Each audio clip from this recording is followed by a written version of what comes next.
Hello students, this is Rohit Pathak and I welcome you all to the online tutorial by Anumay JEE। आज हम 11 का topic discuss करने वाले हैं। पहला chapter units and dimension.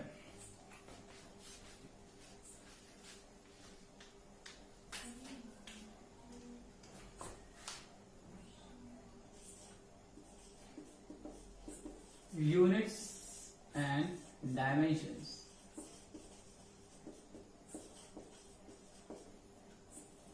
Units and dimension. अच्छा, units and dimension पढ़ने से पहले हम जो सब्जेक्ट के बारे में पढ़ रहे हैं पहले उसके बारे में तो जान ले। क्या पढ़ रहे हैं? फिजिक्स। चलिए मैं आप लोग से पूछता हूं कि क्या फिजिक्स है क्या? What do you understand by physics? Physics को अगर मैं एक छोटी छोटी टर्म्स में अगर मैं डिफाइन करूं तो बेसिकली एक साइंस की ब्रांच है, ठीक है, जो नेचर्स के लॉ को स्टडी करने के लिए बनाई गई। मतलब जो नेचर में जो चीजें हो रही हैं उनके लिए एक फिजिकल थ्योरीज डेवलप करी गई, और जब ये फिजिकल थ्योरीज वाइडली एक्सेप्ट कर दी जाती हैं तो इनको एक क्या बता दिया जाता है? एक लॉ बना लिया जाता है। क्या बोला? नेचर्स में जो भी चीजें हैं, ठीक है। और ये बहुत इंपॉर्टेंट ब्रांच है फिजिक्स साइंस की। अगर फिजिक्स, विदाउट फिजिक्स आप इंजीनियरिंग के बारे में नहीं सोच सकते। मतलब अगर मैं बात करूं कि एक क्लाइमेटोलॉजिस्ट है, वो वेदर रिपोर्ट दे रहा है, तो उसमें उसको फिजिक्स की जरूरत पड़ेगी। एक इलेक्ट्रॉनिक्स इंजीनियर है, ठीक है, और ये एलईडी टीवी वगैरह के बारे में आप जितने भी डेवलपमेंट हो रहा है, ये ब्रांच ऑफ किस क्या है? इंजीनियरिंग है। बट किसके कंसेप्ट में आएंगे? बेसिक कंसेप्ट फिजिक्स से ही निकली हुई ब्रांचेस हैं। जैसे for example mechanical engineering, mechanical engineering के बारे में बात करो, टोटली बेस्ड। और जितने भी कोर इंजीनियर्स है, मैकेनिकल ले लो, सिविल ले लो, इलेक्ट्रिकल ले लो, ठीक है, ये फिजिक्स से ही निकली है। तो एटमोस्ट इंपॉर्टेंट है फिजिक्स की हर एक चीज में। जैसे मैंने एक क्लाइमेटोलॉजिस्ट अगर वेदर रिपोर्ट देता है तो वो भी फंडे ऑफ फिजिक्स यूज करता है। जैसे केमिस्ट्री की बात करो, अगर आप स्ट्रक्चर ऑफ एटम या मॉलिक्यूल की बात करो, एटम के स्ट्रक्चर पढ़ लो, यू नीड यहाँ इलेक्ट्रॉन्स इवॉल्व करते हैं, कौन सा फोर्सेस लगते हैं, ये सब आपको फिजिक्स में ही पढ़ाया जाएगा, ठीक है। अब ये चीज है क्या? जैसे छोटा एग्जांपल बोलूं, अगर मैं एक पानी को कोई ऑब्जेक्ट मैं ऊपर से लूं, नीचे आ रही है, नीचे की अगर मैं इसको छोड़ूंगा तो नीचे आएगी। ये कौन कर रहा है?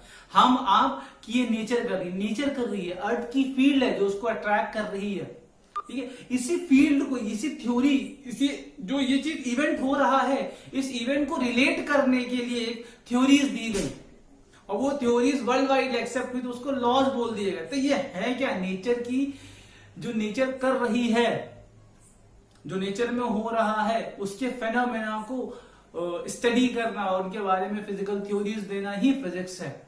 टोटली बेस्ड एक्सपेरिमेंटल साइंस है, ठीक है। तो पहले मैं आपको बताता हूं कि फिजिक्स है क्या, ठीक है। चलिए, व्हाट इज फिजिक्स?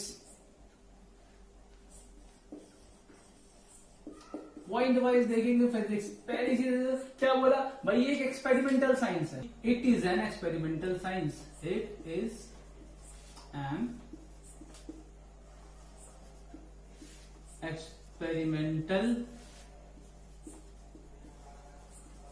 साइंस। और क्या बोला मैंने? ये एक प्रोसेस है बेटा। It is a process by which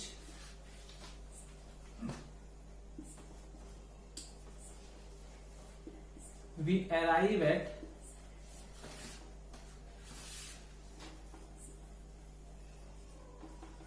general principles,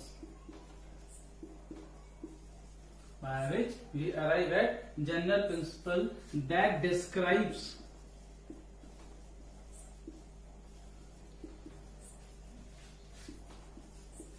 how the physical universe behaves। ये क्या बोला? एक प्रोसेस है जिसमें हमें स्टडीज करते हैं, by which we arrive at general, कुछ जनरल प्रिंसिपल जो डिस्क्राइब करता है कैसे अपना फिजिकल यूनिवर्स बिहेव करता है। फिजिक्स में अपन करते क्या क्या है वो देखते हैं। In physics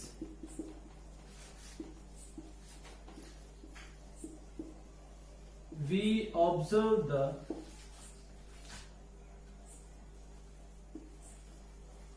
natural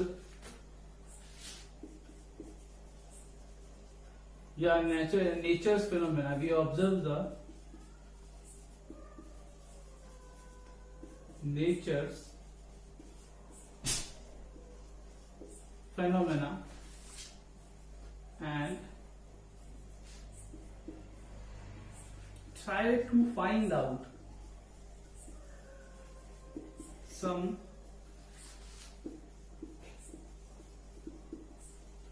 physical theories to relate this natural phenomena. क्या करते हैं फिजिक्स में भाई, हम ऑब्जर्व करते हैं नेचुरल फिनोमेना को, जैसे मैंने आपको बताया, और try to find out some physical theory जिससे हम इस नेचुरल फिनोमेना को रिलेट कर सकें. और इस फिजिकल थ्योरीज पे ध्यान देना, when this physical theories are world widely accept, when these physical theories are widely accepted,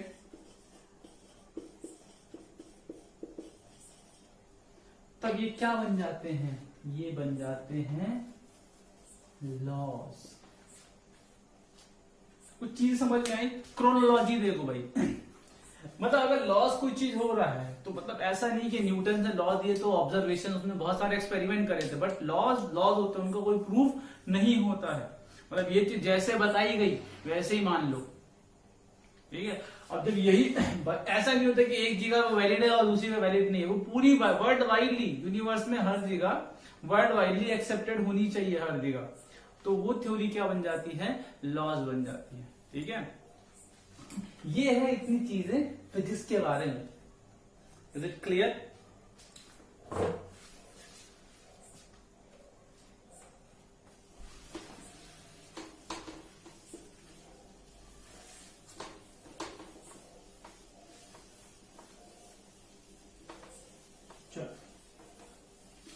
चलो और कुछ चीजें और फील कराता हूं.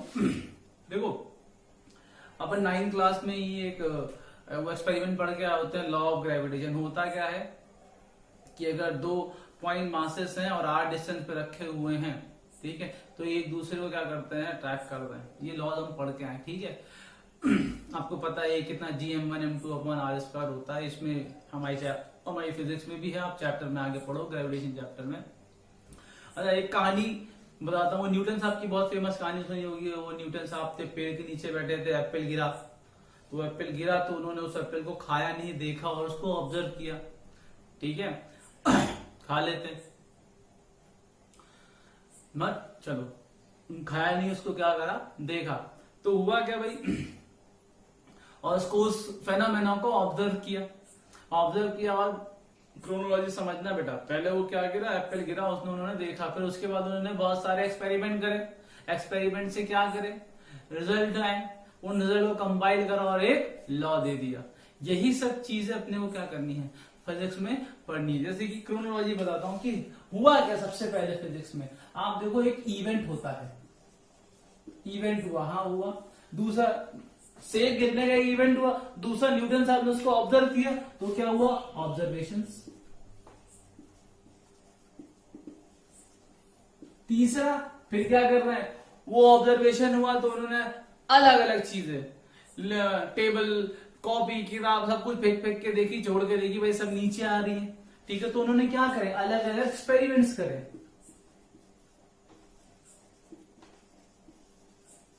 तो एक्सपेरिमेंट से क्या आए, रिजल्ट्स आए. ठीक है, इन रिजल्ट को उन्होंने क्या करा, कंपाइल करा और क्या दे दिया, लॉ दे दिया. ये तो करा, उनको कंपाइल करके क्या दे दिया, लॉ दे दिया. यही सब तो कुल मिला के हुई फिजिक्स. ये सब करने वाले हम फिजिक्स. Is it clear? चलो वो न्यूटन वाले एक्सपेरिमेंट से ही बात करते हैं। क्या होता है कि लेट्स से कि अपने पास ये मास m1 है और ये मास m2 है। आपको पता है यदि इनके बीच की डिस्टेंस r देकर रखी हुई है तो न्यूटन साहब ने क्या बोला, जो ये फोर्स होगा इनके बीच में ग्रेविटेशन फोर्स ऑफ अट्रैक्शन लग रहा होगा।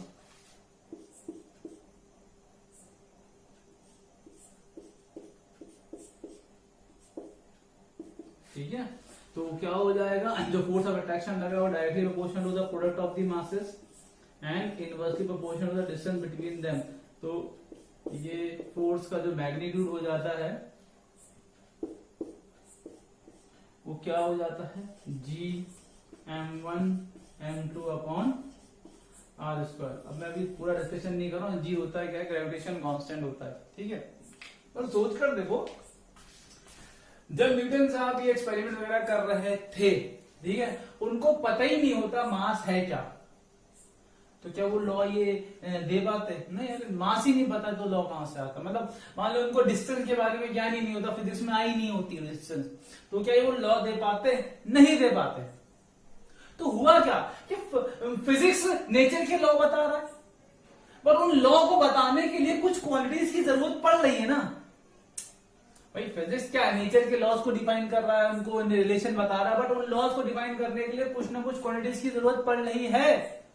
अरे उन्हीं क्वांटिटीज को क्या बोला गया, physical quantities.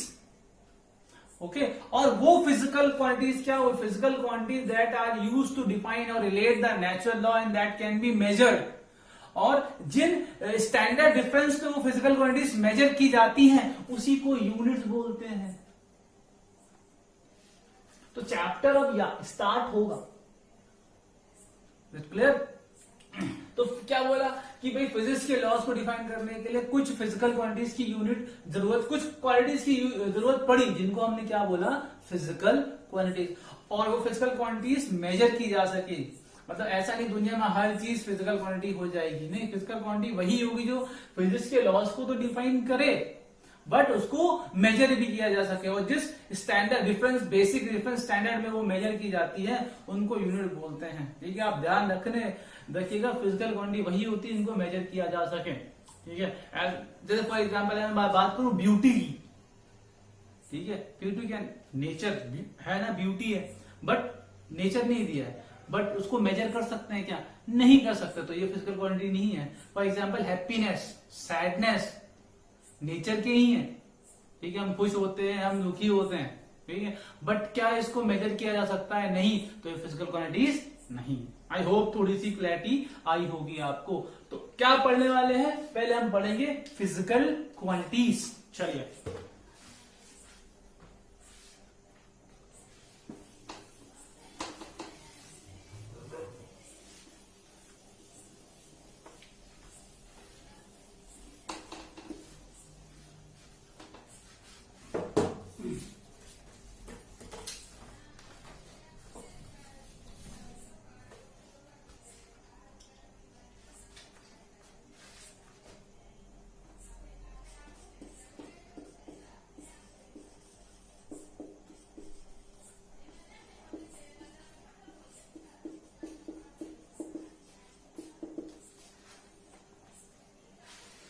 Physical quantities.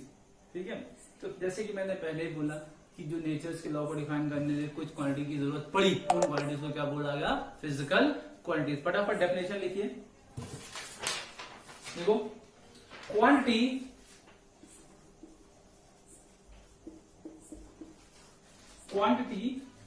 which is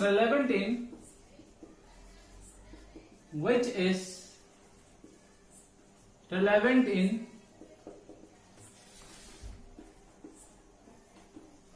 understanding,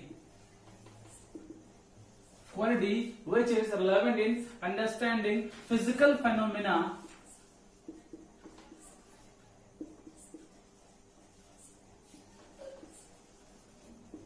which is relevant in the physical phenomena and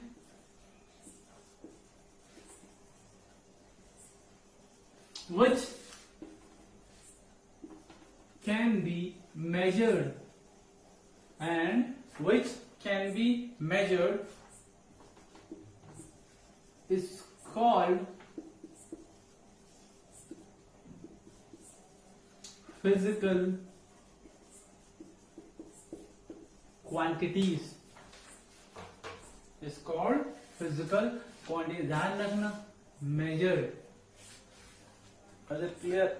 मैंने बताया जिन स्टैंडर्ड रेफरेंस में मेजर करते हैं उसको क्या बोलते हैं, यूनिट्स बोलते हैं. Is it clear? तो उन्हीं की वजह से कि for example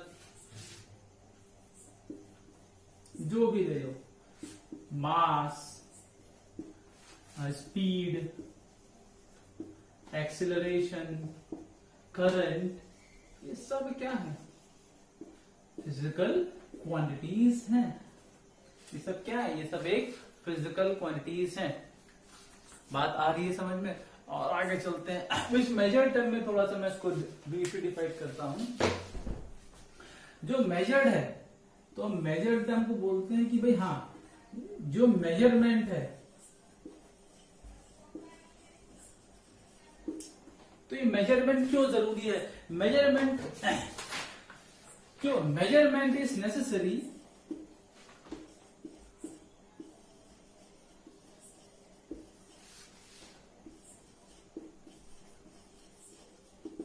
to define the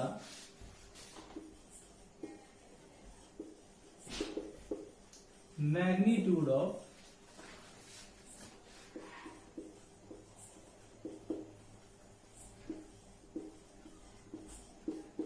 physical quantity. Measurement is necessary. किसी भी फिजिकल क्वांटिटी का मैग्नीट्यूड को डिफाइन करने के लिए क्या जरूरी है? मेजरमेंट. जैसे मास को मेजर करोगे, ठीक है, तो उसकी वो कितना है, कितना केजी, यूनिट होती है ना, केजी, कितना केजी है, तो वो तो हम मेजर ही करते हैं ना. ठीक है. Measurement is necessary to define the magnitude of a physical quantity and it is also used to compare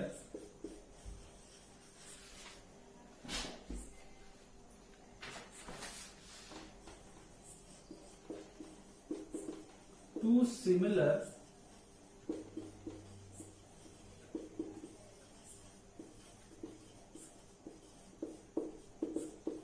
physical quantities and is also used to compare two similar physical quantities and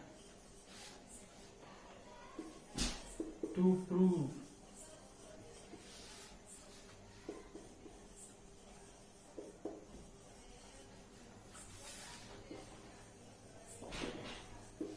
physical loss. ये क्या बोल रहा हूं मैं? Physical quantities हो गई. Physical quantities basic certain reference standard में major किया जाता है, उनको क्या बोला जाता है, यूनिट. तो मेजरमेंट नेसेसरी क्यों है भाई? मेजरमेंट नेसेसरी क्यों है? क्यों भाई?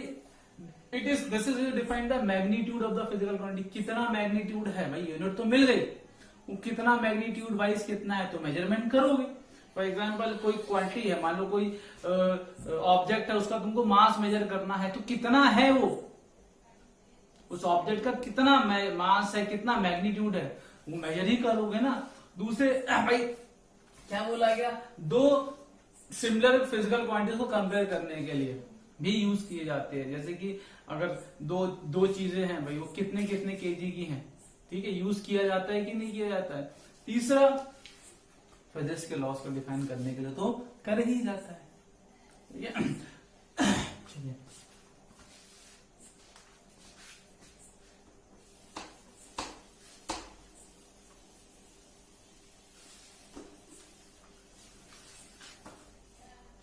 ठीक है, मैं इसको मिटा नहीं रहा हूं. तो ये है. अब मेजरमेंट की बात चलिए. तो फिर जो मैं डेफिनेशन बोला यूनिट्स की क्या बोला है मैंने यूनिट्स की डेफिनेशन की? Measurement of a physical quantities are measurement of physical quantities are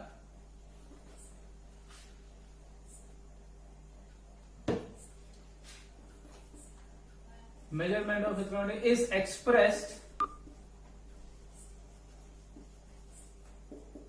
in terms of some basic reference standards.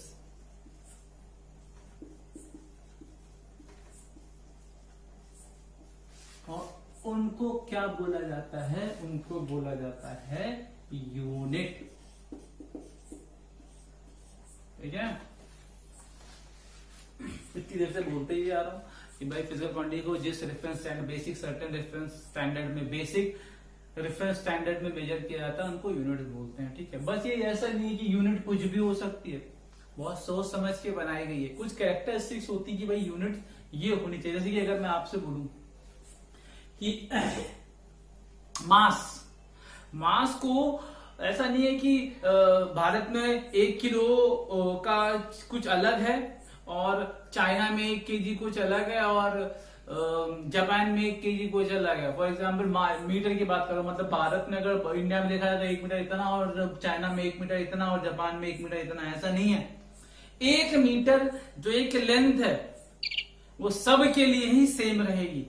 ठीक है, 1 मीटर लेंथ सबके लिए। मास की बात हो 1 केजी, मतलब एक कॉन्फ्रेंस हुई थी, ठीक है, general conference on weights and measure, उसमें ये सब चीजों को डिफाइन करा गया था। अभी आगे हम बढ़ेंगे। ठीक है, जैसे मास की अगर बात करूं तो बेसिकली एक सिलेंडर है प्लेटिनम इरिडियम का। ठीक है, आई थिंक पेरिस में रखा हुआ है, उनका एक म्यूजियम है पेरिस में रखा हुआ है वो।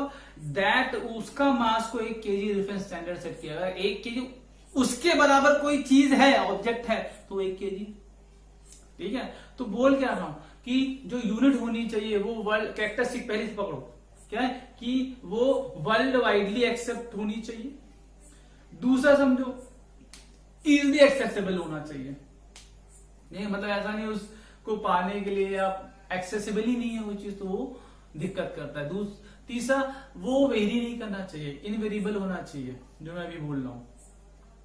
इनवेरिएबल को और चीज से समझ सकते हो। ऐसा मान लो कि 1 मीटर को आप गर्मी में नाप रहे हो इतना और ठंडी में सुकड़ के इतना हो गया, कंप्रेस होके इतना हो गया, नहीं, ये चीजें नहीं है। मतलब 1 मीटर मतलब वेदर कंडीशन कुछ भी आए वो वेरी नहीं करेगा, ना तो प्लेस टू प्लेस, ना तो वेदर के चेंज होने से। तो क्लियर, वाइडली एक्सेप्टेबल होना चाहिए, एक्सेसिबल होना चाहिए, इनवेरिएबल होना चाहिए और क्या बोला, और वाइडली एक्सेप्टेबल होना चाहिए, एक्सेसिबल होना चाहिए, डिफाइन अच्छे से होना चाहिए। ये सारी चीजें किसमें होनी चाहिए? यूनिट्स में होनी चाहिए। फटाफट लो कैरेक्टरिस्टिक्स ऑफ यूनिट्स।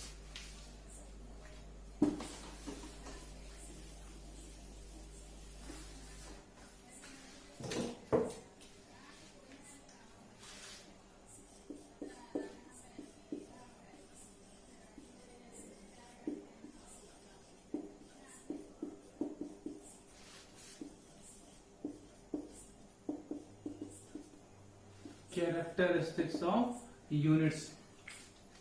पहला, well defined, very well defined, बहुत अच्छी तरीके से डिफाइन होनी चाहिए। दूसरा मैंने क्या बोला, इजिली एक्सेसिबल होनी चाहिए।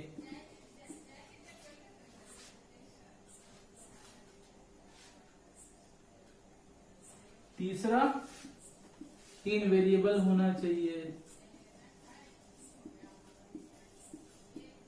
चौथे की बात करा जाए, वेल डिफाइंड हो गया, एक्सेसिबल हो गया, इनवेरिएबल हो गया, okay, convenient in use,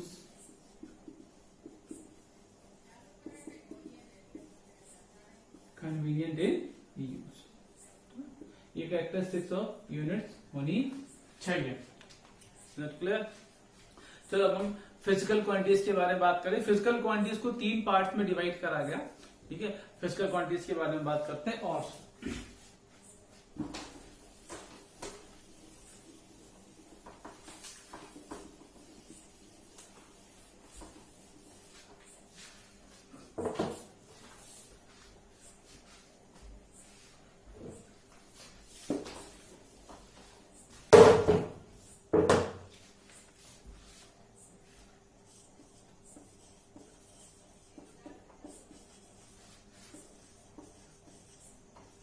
physical quantities को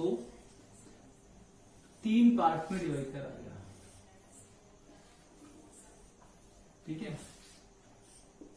पहला क्या बोला गया, फंडामेंटल फिजिकल क्वांटिटीज, और इनको एक और नाम बोला जाता है बेस क्वांटिटीज। ओके, दूसरी आई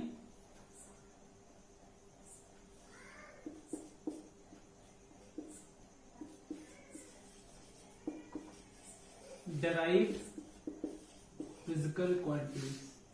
Last and not the least, supplementary physical quantities. One by one सारी चीजों को पढ़ेंगे, ठीक है। पहले मैं डिस्कशन करूंगा fundamental physical quantity. Fundamental physical quantities हुआ क्या है, बहुत बड़ी, क्योंकि देखो बहुत सारी फिजिकल क्वांटिटीज थी उस समय। अब किसको फंडामेंटल बनाया जाए, किसको क्या, इनफाइनाइट फिजिकल क्वांटिटीज थी, किसको फंडामेंटल बनाया, तो एक कॉन्फ्रेंस हुई general conference on weights and measure. उसमें सब साइंटिस्टों ने मिलकर एक कुछ out of the numerous physical quantities 7 ऐसी क्वांटिटीज निकाली जिसको फंडामेंटल फिजिकल क्वांटिटीज बोला जाए। अच्छा, ऐसा नहीं था कि किसी भी रैंडम 7 को उठाया और बना दिया फिजिकल क्वांटिटीज, नहीं, उनको चूज करने का कुछ एक स्टैंडर्ड था। क्या था, पहला स्टैंडर्ड ये था कि वो सातों की सातों आपस में इंडिपेंडेंट थी, किसी एक दूसरे पे डिपेंड नहीं कर रही थी। दूसरा क्या था, उन सातों की हेल्प से दुनिया में जितनी फिजिकल क्वांटिटीज हैं सबको क्या करा जा सकता था, एक्सप्रेस किया जा सकता था। क्या दो स्टैंडर्ड बोले कि पहले तो ये सातों के सातों इंडिपेंडेंट होंगी, दूसरा उन सातों के अलावा जितनी भी फिजिकल क्वांटिटीज होंगी that can be expressed in terms of these fundamental और बेस क्वांटिटीज। अच्छा, क्लियर। चलिए, तो क्या बोला, एक कॉन्फ्रेंस हुई, कौन सी कॉन्फ्रेंस हुई, general conference on weight and measure. एक कॉन्फ्रेंस हुई, general conference on weights and measure. क्या किया इन्होंने, they choose 7 physical quantities, out of numerous physical quantities they choose 7 physical quantities as a fundamental physical quantities.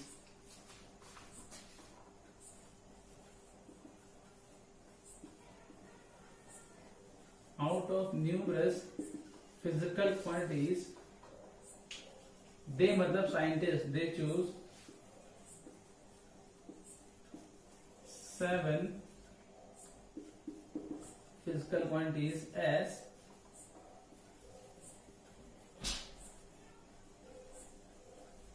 fundamental physical quantities। क्या criteria था इसको choose करने का, क्राइटेरिया क्या था,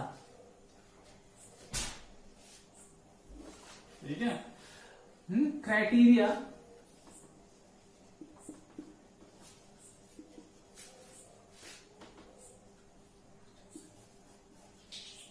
क्राइटेरिया फॉर फंडामेंटल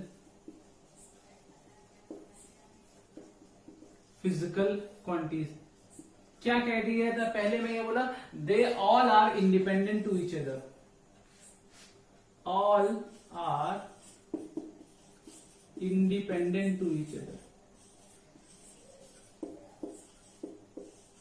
जितनी भी फिजिकल क्वांटिटीज थी सब आपस में कैसी थी, independent of each other. all the physical quantities except these 7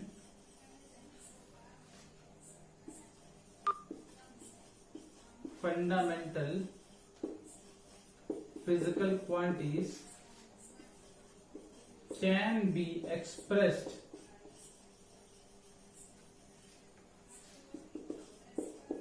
in terms of these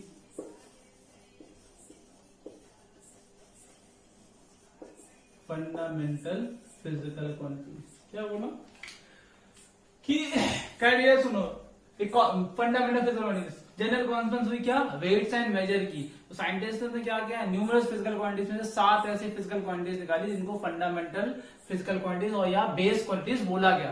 क्या क्राइटेरिया था, पहला क्राइटेरिया क्या था कि सारी की सारी फंडामेंटल फिजिकल क्वांटिटीज आपस में इंडिपेंडेंट, सातों की सातों आपस में क्या थी, इंडिपेंडेंट थी। उसके बाद क्या बोला, जितनी भी फिजिकल क्वांटिटीज है एक्सेप्ट इन सातों के, वो सब को हम इन terms of fundamental physical quantities represent कर सकें, कर सकते थे। इसलिए ये क्राइटेरिया हुआ फंडामेंटल फिजिकल क्वांटिटीज का। अच्छा,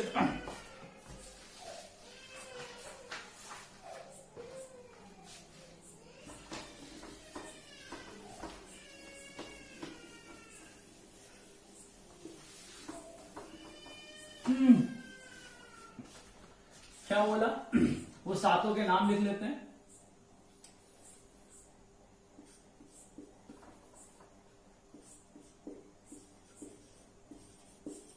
फंडामेंटल फिजिकल क्वांटिटीज,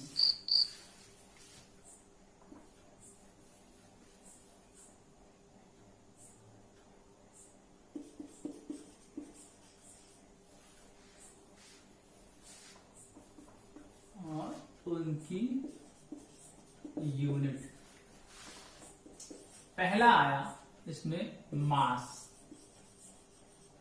मास की जो यूनिट दी, क्या दी गई, केजी।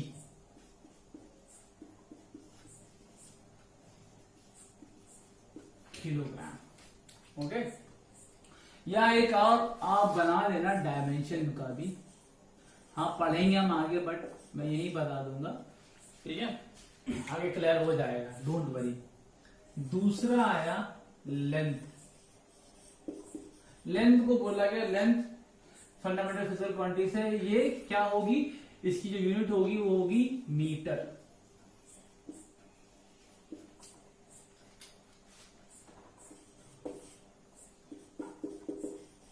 टाइम, टाइम पीरियड होगी सेकेंड।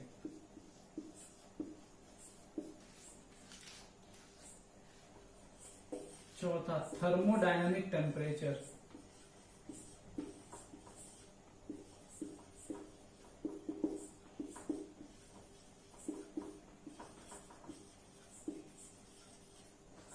थर्मोडायनामिक टेम्परेचर, उसकी यूनिट बोली गई केल्विन और थीटा।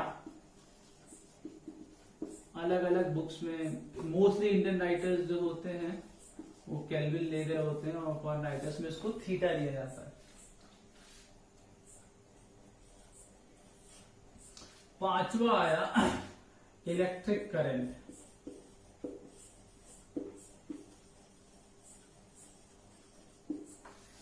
इलेक्ट्रिक करंट को बोला गया एम्पियर, साइंटिस्ट के नाम पर है ए, कैपिटल ए। ओके, छठा आया amount of substance.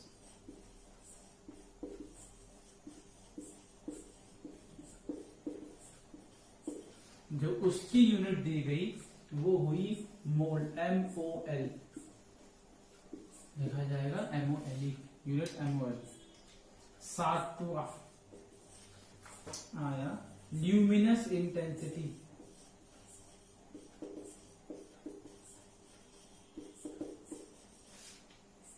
Luminous intensity, इसकी यूनिट दी गई CD, मतलब कैंडेला।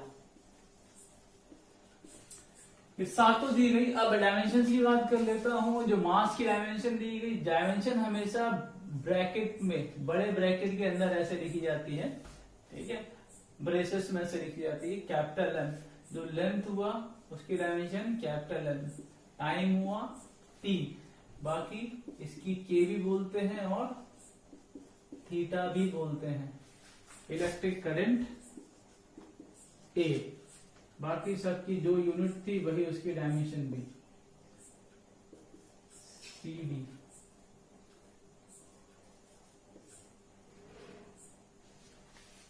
तो ये सातों फंडामेंटल फिजिकल क्वांटिटीज थी, ये उनकी यूनिट्स हैं, ये उनकी डायमेंशंस हैं, ठीक है। आपको फंडामेंटल फिजिकल क्वांटिटी समझ में आ गई है कि भाई ऐसी जो ऐसी फिजिकल क्वांटिटी जो नेचर के लॉ को डिफाइन तो करी गई थी और इनको मेजर किया जा सके, ठीक है। और जिस बेसिक रेफरेंस स्टैंडर्ड पे इनको मेजर किया जाता है उनको यूनिट बोलती हैं, ठीक है। 7 फंडामेंटल फिजिकल क्वांटिटीज हैं, mass, length, time, thermodynamic temperature, electric current, amount of substance and luminous intensity. ये उनकी यूनिट्स हैं, ये इनकी एमिशन है। जल्दी से इसको नोट डाउन करें।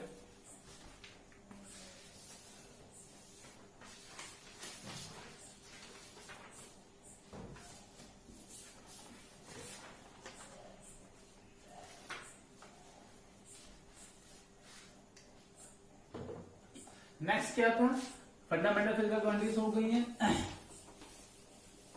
अब क्या होगा, डेराइव्ड फिजिकल क्वांटिटीज। क्या बोला मैंने, derived physical quantities.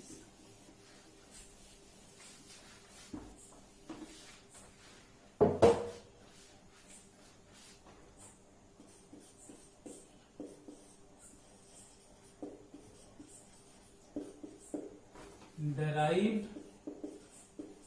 Physical quantity, derived physical quantities को क्या बोला गया, ऐसी फिजिकल क्वांटिटीज जो इन टर्म्स ऑफ या कॉम्बिनेशन ऑफ बेस क्वांटिटीज के या फंडामेंटल क्वांटिटीज के टर्म्स में रिप्रेजेंट करी जा सके।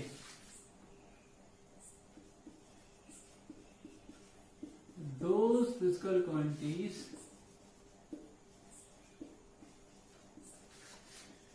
that can be expressed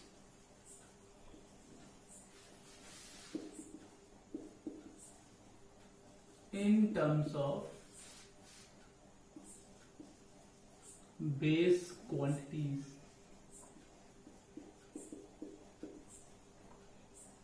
in terms of base quantities, इनको क्या बोला गया, डेराइव्ड फिजिकल क्वांटिटीज। जैसे कि अगर एग्जांपल की बात करें, एग्जांपल की बात कर लेते हैं, लेट्स से स्पीड, स्पीड की बात करें तो स्पीड क्या होता है, डिस्टेंस अपॉन टाइम। स्पीड क्या हो जाएगा, distance upon time, total distance upon time. तो डिस्टेंस एक लेंथ है, लेंथ की यूनिट क्या हो जाएगी, मीटर, टाइम एक भी क्या है, सेकंड। तो देखो मीटर भी एक फंडामेंटल फिजिकल क्वांटिटी है, सेकंड भी एक फंडामेंटल फिजिकल क्वांटिटी है, बट किस फिजिकल क्वांटिटी की बात कर रहे हैं, स्पीड। तो स्पीड को इन terms of fundamental physical quantity represent किया जा सकता है, ठीक है। दूसरी एक बात करें, चलो एक्सेलरेशन की बात कर लो। एक्सेलरेशन होता क्या है, change in velocity upon time. अगर वेलोसिटी में चेंज आ रहा है वो भी मीटर पर सेकंड रहेगी, तो देखो क्या हो जाएगी, मीटर पर सेकंड अपॉन सेकंड। क्या हो गया, मीटर पर सेकंड स्क्वायर। और आगे बढ़ो, फोर्स की बात कर लो। फोर्स क्या बोल दोगे, मास इनटू एक्सेलरेशन। मास एक physical quantity unit K G, acceleration के भी निकाली, मीटर पर सेकंड स्क्वायर। तो देखो फोर्स एक फिजिकल क्वांटिटी है, किसके टर्म्स से रिप्रेजेंट कर सकते हो, इन terms of fundamental physical quantities या यूनिट्स। तो इनको क्या बोल देंगे, डेराइव्ड फिजिकल क्वांटिटीज। बहुत सारी हो गई, एनर्जी ले लो, काइनेटिक एनर्जी ले लो, पोटेंशियल एनर्जी ले लो, हम इसमें कर सकते हैं। जैसे कि चलो एग्जांपल और ले लेते हैं, जैसे चार्ज ले लो, चार्ज क्यू क्या होता है, क्यू बराबर I into T. I is ampere, T is second, तो क्या हो जाएगा, एम्पियर सेकेंड कर सकते हो। बट चार्ज का दाम तो यूनिट कूलम होती है, एसआई यूनिट होती है, एमकेएस यूनिट है। अब इन सिस्टम ऑफ यूनिट्स बढ़ेंगे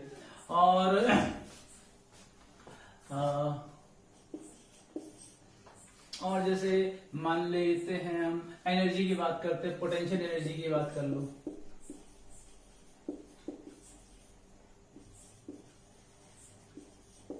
potential energy M G H, M is mass, G is acceleration due to gravity, H is height, ठीक है। एम मास है तो क्या हो जाएगा, के जी। जी एक्सेलरेशन ड्यू टू ग्रेविटी है तो एक्सेलरेशन, तो मीटर पर सेकंड स्क्वायर। और हाइट एक लेंथ है, ये मीटर हो जाएगा, तो देखो क्या होगा यूनिट, के जी मीटर स्क्वायर पर सेकंड स्क्वायर। चलो और बात कर लो, लेट्स से वर्क की बात कर लो। वर्क क्या होता है, वर्क होता है फोर्स इंटू डिस्प्लेसमेंट,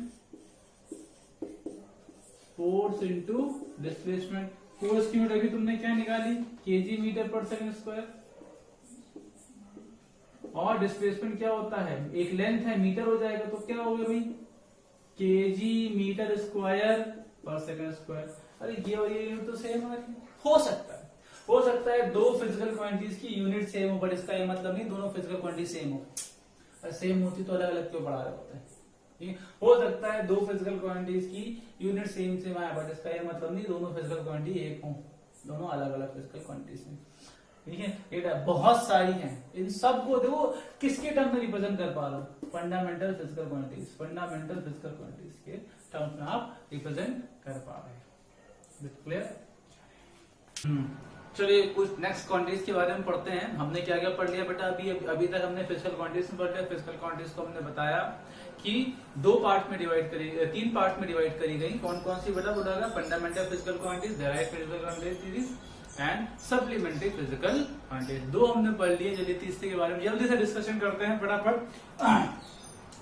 क्या बोल रहा हूं मैं, supplementary physical quantities.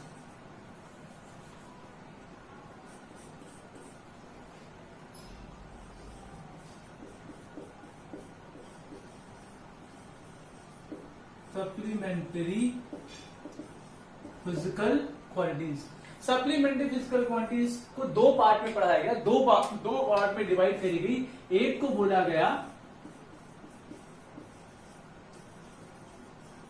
Plane angle और दूसरी हुई solid angle. Plane angle theta, solid angle को रिप्रेजेंट करते हैं, बोलते हैं ओमेगा, वैसे ऐसे इसका रिप्रेजेंटेशन है, ठीक है। वन बाय वन फटाफट पढ़ते हैं। क्या होता है प्लेन एंगल, क्या होता है सॉलिड एंगल। देखिए प्लेन एंगल, इसके बारे में आप सुनते भी आ रहे हो, आपको पता भी है प्लेन एंगल क्या होता है, बचपन में ही पढ़ा होगा। प्लेन एंगल की अगर बात करें, लेट्स से कि plane angle theta, let's say कि अपने पास कोई एक आर्क है, ठीक है, और ये कोई पॉइंट पी है, ठीक है। ये आर जो पॉइंट पी पे एंगल सबटेंड कर रहा होगा, this theta is known as plane angle. Okay, मतलब ये कोई आर्क है, लेट्स से ए बी, इस आर्क की लेंथ एल दे रखी है, आर्क ए बी है।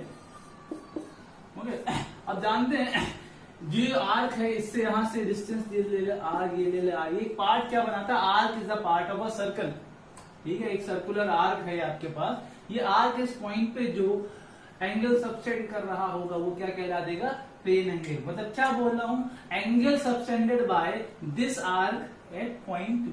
जब मैं आर्क वगैरह की बात कर रहा हूं तो सर्कल की बात कर रहा हूं, तो दिमाग में आपको एक चीज आना चाहिए, ठीक है। ये कैसा है, ये it is a two dimensional angle, it is a two dimensional angle. Plane angle कैसा होता है, टू डायमेंशनल एंगल होगा। क्या, angle suspended by this arc at point P, angle suspended by circular arc at point P. ये क्या कहला गई आपकी डेफिनेशन, ठीक है। इसको क्या बोला जाएगा, प्लेन एंगल बोलेंगे, plane angle theta. As you know, all you know that कि थीटा को कैसे लिखते थे, थीटा को बेसिकली लिखा जाता है theta equals to arc upon radius. Theta क्या लिख दोगे, आर्क अपॉन रेडियस। आर की लेंथ कितनी है एल और रेडियस आर। ध्यान से देखो, ये भी मीटर, ये भी, इसकी भी डायमेंशन एल होगी, इसकी भी डायमेंशन एल होगी। तो ये जो क्वांटिटी है ना, ये क्वांटिटी है कैसी, डायमेंशनलेस, बट इसकी क्या यूनिट होती है, हाँ यूनिट होती है। इसको इसीलिए अलग से पढ़ते हैं, इसकी यूनिट क्या है, रेडियन। इसकी यूनिट क्या है, रेडियन।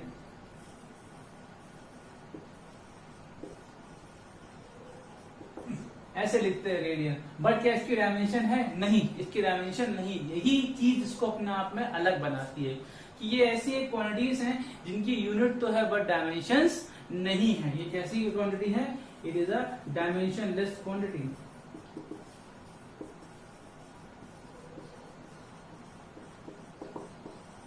तो बताने वाली चीज क्या है, क्या ऐसी फिजिकल क्वांटिटीज पॉसिबल है जिनकी यूनिट और डायमेंशन ना हो? हाँ है। ये एक एग्जांपल है प्लेन एंगल का।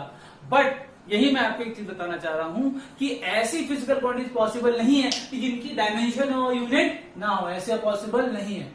ठीक है, मतलब यूनिट हो और डायमेंशन ना हो पॉसिबल है, बट उल्टा पॉसिबल नहीं है कि डायमेंशन और यूनिट ना हो, ऐसी फिजिकल क्वांटिटी एग्जिस्ट नहीं करती। Is it clear? चलिए प्लेन एंगल के बारे में चर्चा कर ली। दूसरा पढ़ते हैं सॉलिड एंगल।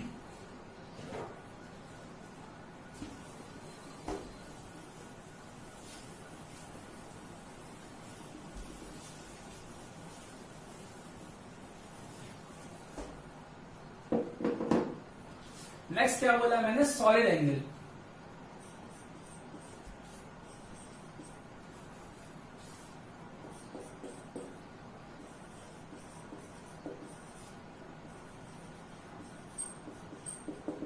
सॉलिड एंगल, चलिए सॉलिड एंगल रिप्रेजेंटेशन इसका ऐसा होता है, ओम बोल दो। ठीक है, लेट्स से, चलो पहले मैं डेफिनेशन इसके लिखता हूं, ठीक है, उसके बाद मैं अच्छे एक्सप्लेन करूंगा। That it is a 3-dimensional angle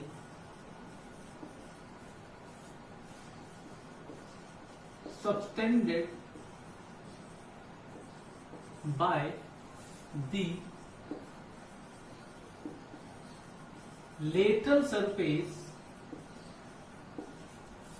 of a cone at its vertex। अभी इस पे जोर मत दो, समझाऊंगा फिर ये अपने आप समझ में आ जाएगी। ठीक है, डेफिनेशन है कैसा है भाई? 3-dimensional एंगल है। ठीक है, समझते हैं। लेट्स से कि अपने पास कोई एक सरफेस है, ये कोई एक सरफेस है,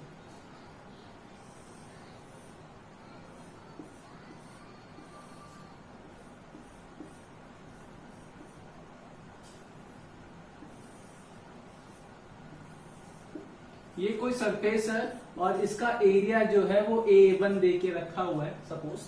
ठीक है, ये सरफेस मैं एक रैंडम पॉइंट यहां पर लेता हूं, एक पॉइंट पी। ये सरफेस इस पॉइंट पे जो एंगल बनाएगा वो एंगल जो होगा सॉलिड एंगल होगा। 3D में कैसे होगा, जैसे कि मैं बताता हूं कि लेट्स से ये डस्टर, इस डस्टर की वाली सरफेस देखी जाए और मैं एक पॉइंट यहां पर लूं। ठीक है, इमेजिन करना थोड़ा सा कि ये एक सरफेस, नीचे की सरफेस ले रहा हूं, मैं बोल रहा हूं एक पॉइंट यहां पर, तो ये सरफेस इस पॉइंट पे जो एंगल बना रही है उसके लिए तो मुझे क्या करना पड़ेगा? इसकी जो सरफेस के हर एक सरफेस के हर एक पॉइंट को उस पॉइंट पी पे लाके जोड़ना पड़ेगा। तो जब आप ऐसे जोड़ोगे ना लाके, तो आपको एक कोण बनता हुआ दिखाई देगा और ये पॉइंट पी क्या कहलाएगी? कोण की वर्टेक्स। तो ये बीच वाला एंगल जो होगा, ये जो सब्टेंड कर रहा होगा ये सरफेस पॉइंट पे, वो क्या कहलाएगा? Solid angle. तो मैं डायग्राम से थोड़ा और रिप्रेजेंट करके बताता हूं कि लेट्स से कि एक सरफेस हो गई, सरफेस को थोड़ा सा अच्छे से बना लेता हूं।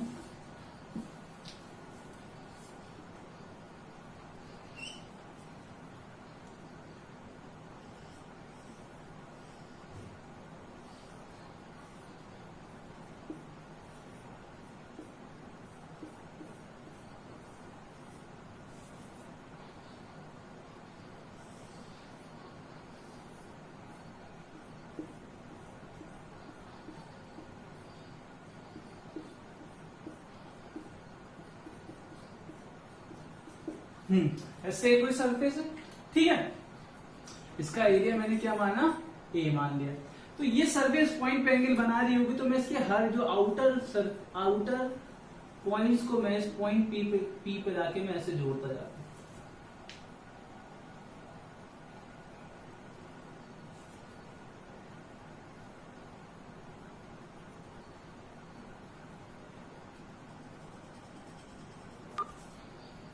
तो आपका देख रहा होगा ये कोण बनता हुआ दिख भी रहा होगा।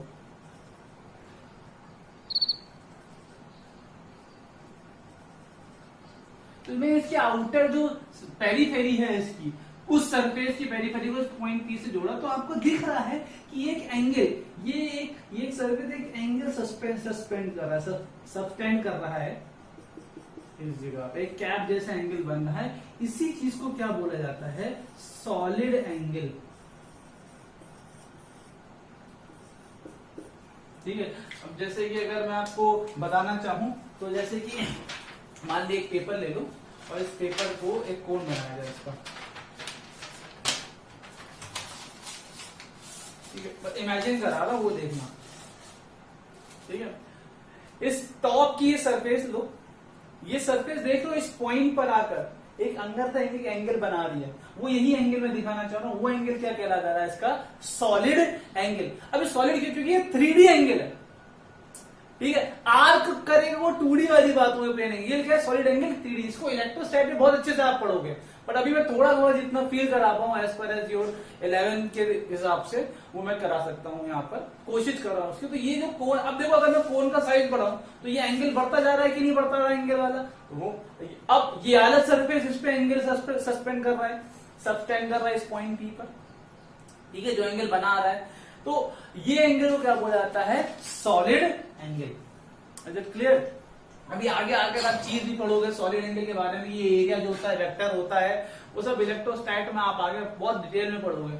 यहाँ जितना आपका 11th में काम आ जाए मैं उतना ही बता रहा हूं। ओके, तो इसको डिफाइन कैसे करा गया? अब ये कोन का वर्टेक्स लेटरल सरफेस है। ठीक है, तो लेट्स से ये डिस्टेंस, ये इसका एरिया जो ये ए है और ये डिस्टेंस जो है हर एक पॉइंट की, क्योंकि बहुत ये जो डिस्टेंस है ये आर, मतलब बनाया कैसे जाता है? इसको क्या मान लो कि एक जो ये पॉइंट है ना, ये point is a part of that sphere.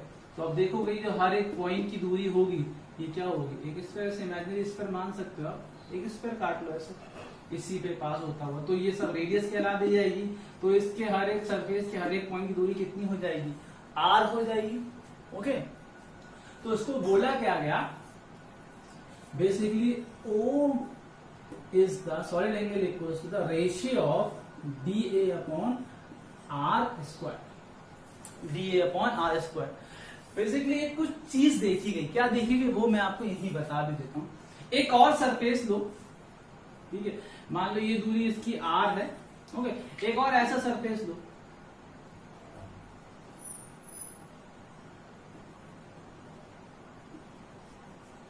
सोच कर देख, ये सरफेस